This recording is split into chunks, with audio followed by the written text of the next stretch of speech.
Good morning, all the students. We are again back with the same chapter, Water for Life. Chapter number 13, Unit 4. Today, we suppose to over this chapter, okay? With effort of both sides, you and me. Open the page number 109. Water cycle in nature we have completed yesterday 108 page number 108 page number. Today we will continue with 109 page number. The new topic. I hope you have read your activities whatever I have given in the previous class. We will discuss as soon as possible. Water cycle in nature. Most of the water is found in oceans and seas on earth. Water का एक बहुत बड़ा हिस्सा कहाँ पाया जाता है? Oceans में और सीज में पाया जाता है, महासागरों में और समुद्र में. This is however unfit for our use as it has salt in it. जबकि ये हम लोग के लिए इतना सारा पानी है तब भी ये हम लोग के पीने लायक नहीं है, क्योंकि इसमें क्या होता है? नमक मिला होता है. Nature has made an elaborate process the water cycle by which it provides us fresh water. Water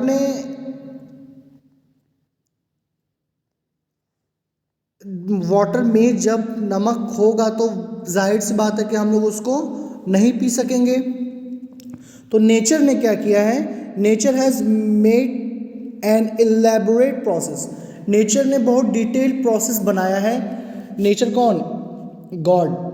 ये प्री प्लान्ड है जो कि वाटर लिक्विड, सॉलिड और गैस फॉर्म में हो जाता है. गैस मीन्स वेपर फॉर्म में हो जाता है. ये नेचुरली होता है, हम लोग इसमें कुछ नहीं करते. तो इसी से हम लोग को क्या मिलती है? फ्रेश वाटर मिलता है जो हम लोग पीते हैं. By which it provides us fresh water. Evaporation, desalination, condensation, precipitation, freezing and melting of water are continuous process in nature. ये सभी क्या है? प्रोसेस है नेचर में होने वाले continuous. These processes result in continuous circulation of fresh water between the earth and the atmosphere. अर्थ और उसके बीच की जो जगह होती है, अर्थ से एकदम हम लोग की ज़मीन से लेके एकदम आसमान के बीच में भी बहुत सी परतें ऐसी होती हैं जिसको एटमॉस्फेयर कहा जाता है. आसपास का वातावरण कहा जाता है. एटमॉस्फेयर आकाश में होता है, आसपास के वातावरण को एनवायरनमेंट बोलते हैं. एटमॉस्फेयर में ये सब क्या हो जाता है? घुल जाता है, मिल जाता है. फिर उसके बाद फिर जब ये प्रोसेस होता है, बारिश होती है तो वाटर हम लोग के पास वापस आ जाता है. अगर किसी के घर पे गिरा तो फ्रेश वाटर गिरा. अगर घर वाला पानी उड़ के समुद्र में गया या महासागरों में गया, ओशियंस में गया, तो वो क्या हो जाएगा? खारा हो जाएगा, सॉल्ट आ जाएगा उसमें. Let us see how this happens. चलिए देखते हैं ये कैसे होता है. Number 1, the sun's heat evaporates the water in various water bodies and from elsewhere. सन के हीट से ही कुछ जगहों से या सीज से या ओशन से वाटर क्या होता है? इवेपोरेट होकर ऊपर जाता है. In oceans and seas where there is salt water the water vapour rises leaving the salt behind through the process of desalination. Desalination में क्या होता है? जब वाटर वेपर होता है तो सॉल्टी वाटर जो होता है, सॉल्ट नीचे रह जाता है और वाटर उड़ जाता है.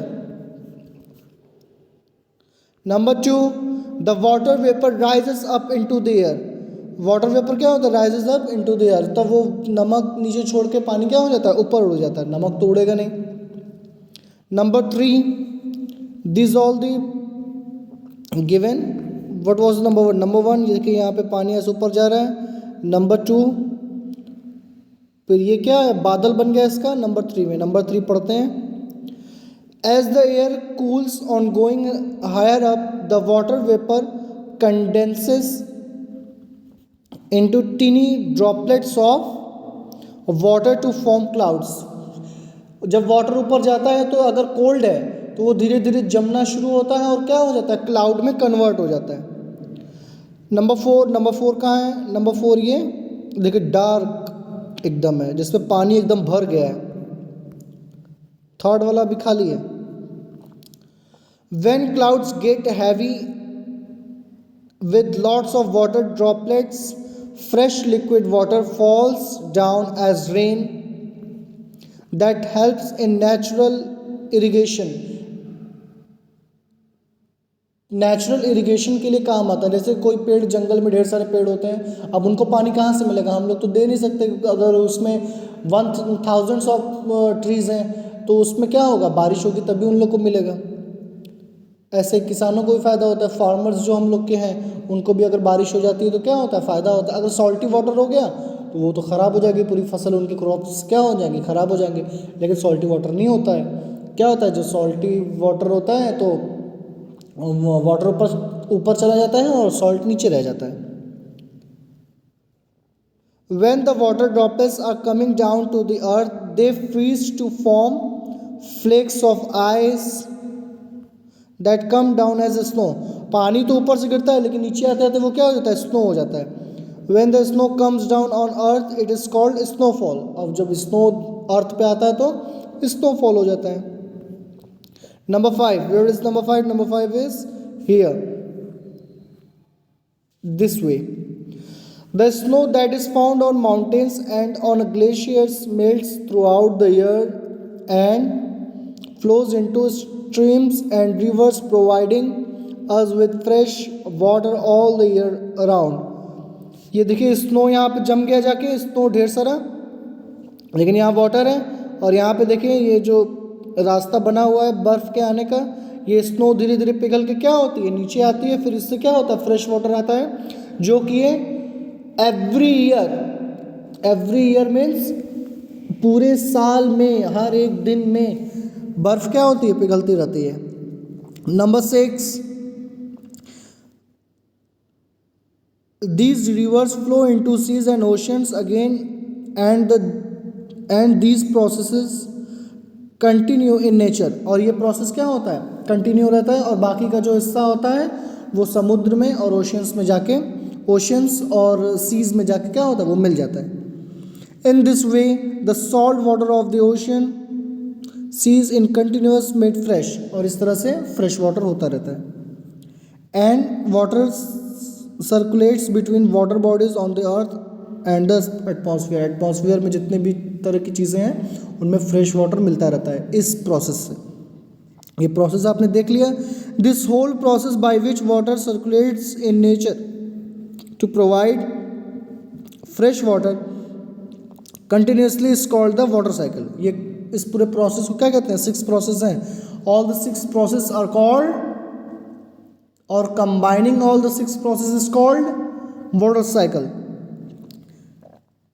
Now you have a activity again, make a poster showing the water cycle, discuss in a class. Did you know or do you know nature has arranged the perfect balance in our world? Man has however disrupted nature's course by burning fuels such as petrol, diesel and coal in his homes, factories and vehicles, which is producing many harmful gases। Nature has arrange the perfect balance in our world. Nature ने हम लोग के world में बहुत ही perfect balance बना कर रखा है। विंड का जो ब्लो होती है, वाटर का, सनलाइट का, सबका। लेकिन हम लोग क्या करते हैं, फैक्ट्रीज से निकलने वाले पोल्यूशन, गाड़ी से निकलने, व्हीकल्स से निकलने वाले पोल्यूशन, बहुत टाइप के पोल्यूशंस क्या होते हैं, हम लोग एटमॉस्फेयर को देते हैं उसके बदले में। क्या हम लोग को ऐसा करना चाहिए? नेचर हम लोग के साथ अच्छा करता है, हम लोग उसके साथ खराब करते हैं। इट इज़ नॉट डन, ऐसे नहीं चलता है, ये हम लोग को नहीं करना चाहिए। कोल्स भी जला के करते हैं ना। Some of these gases such as carbon dioxide, और इन्हीं सब में से एक निकलती है कार्बन डाइऑक्साइड, जो ब्लैक कलर की होती है एकदम, जो कि हम लोग के सेहत के लिए भी हानिकारक होती है। It is harmful to our health also, are trapping the sun's heat and making the earth warmer, जो कि सन के हीट से मिलकर के धरती को क्या कर रहा है? और गर्म कर रहा है। This gradual warming of the earth is called global warming, और यही जब और ऊपर जाता है तो कार्बन डाइऑक्साइड तो कहीं जाएगा नहीं, आसमान पे जाके मिला रहेगा। तो जब सन की लाइट आएगी तो उसको पेनिट्रेट करके आएगी, तो सन के लाइट के साथ और क्या आ रहा है? कार्बन डाइऑक्साइड भी हमारे पास वापस चला आ रहा है। हमारा जो उड़ के आसमान में चला गया वो भी वापस चला आ रहा है, उसी में मिला हुआ है लाइट में। तो जाहिर सी बात है इट इज़ हार्मफुल, और it is called global warming, and it is called global warming, और इसी को क्या कहते हैं हम लोग? ग्लोबल वार्मिंग कहते हैं।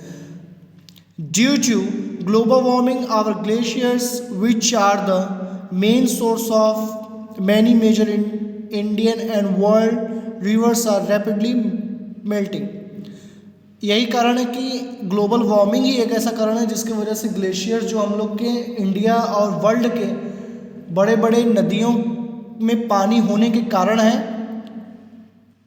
वो सब क्या हो रहे हैं? धीरे धीरे मेल्ट हो रहे हैं। रैपिडली मतलब धीरे धीरे या तेजी से भी क्या हो रहे हैं? मेल्ट हो रहे हैं। The scientists are of the view that in a few decades all the glaciers will fully melt, leaving nothing to feed our mighty rivers. Scientist लोगों का कहना है कि कुछ सालों में ऐसा होगा कि सारे ग्लेशियर्स पिघल जाएंगे और हम लोग के खाने पीने के लिए कुछ नहीं बचेगा, रिवर्स में भी कुछ नहीं बचेगा। This can lead to severe water shortage in our country and in the world. ये इसका कारण क्या हो जाएगा? इसके कारण से due to this we will face the problem of water, हम लोग के पास वाटर की शॉर्टेज हो जाएगी, हम लोग पानी नहीं पी सकेंगे, पानी कम मिलेगा। We should therefore be very careful to check global warming, हम लोग को ग्लोबल वार्मिंग में साथ नहीं देना चाहिए, उसको और कम करने में जुटना चाहिए। Now making sea and ocean water fit for drinking. अब ये फिट फॉर ड्रिंकिंग कैसे होता है? चलिए इसको भी जान लेते हैं आज। We have learn that when salt water evaporates it leaves the salt behind. हम लोग पढ़े हैं कि वाटर, जो सॉल्टी वाटर इवेपोरेट होता है तो सॉल्ट नीचे रह जाता है और वाटर क्या होता है? ऊपर चला जाता है ना। The process of separating salts from water is called desalination. Water से सॉल्ट को अलग करने को क्या कहा जाता है? प्रोसेस को desalination. This happens naturally through the water cycle. अब वाटर साइकिल के रूप में ये क्या होता है? नेचुरली होता है। This process has been used by mean to artificially desalinate the sea water and make it fit for drinking using machines। Naturally होने में समय लगता है, तो साइंटिस्ट ने क्या किया? एक मशीन बनाई, एक प्लांट बनाया, डिसैलिनेशन प्लांट। आप यहाँ फिगर में देख रहे हैं, तो इससे क्या होता है? ज़्यादा होता है। अब जैसे नेचर होगा तो कम से कम उसको 1 ईयर या 6 मंथ्स लग जाएंगे ऐसा प्रोसेस होने में, और फैक्ट्री में रोज़ उतना होगा। Let us find how the salt is separated from the sea or ocean water through the process of desalination। तो वही प्रोसेस इसमें भी अपनाया गया। Observe the process of desalination of salt water। The first one is the salt water is first pumped into a desalination boiler from the sea। आप यहाँ देख सकते हैं the first number। The second number is in the boiler the water is heated and converted into steam or water vapor which rises while the salt remains in the boiler। Salt उसी में रहता है। आप यहाँ देख रहे हैं salt उसी में भी है, ये रहा सॉल्ट, ठीक, सॉल्ट है ना, which rises while the salt remains in the boiler. Pure drinking water. Here, ये pure drinking water है. Now number 3, the steam is allowed to pass through a cool condenser water where it is condensed back into liquid water. और ये क्या होता है, condensed back हो जाता है लिक्विड वाटर में. The steam is allowed to pass through a cool condenser where it is condensed back into liquid water. Residual salt, बचा हुआ सॉल्ट ये नीचे इधर. Number 4, the liquid water is collected in big tanks. This water is free from salts and is safe for drinking. अब ये क्या है हम लोग के लिए, सेफ फॉर ड्रिंकिंग है.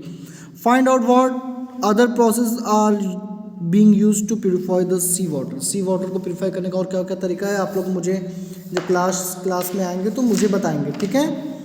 Here we are ending this chapter and in a next class, in a new video, we will discuss the exercise of the book. We will do book work in the next video tomorrow. Okay, for the time being, thank you.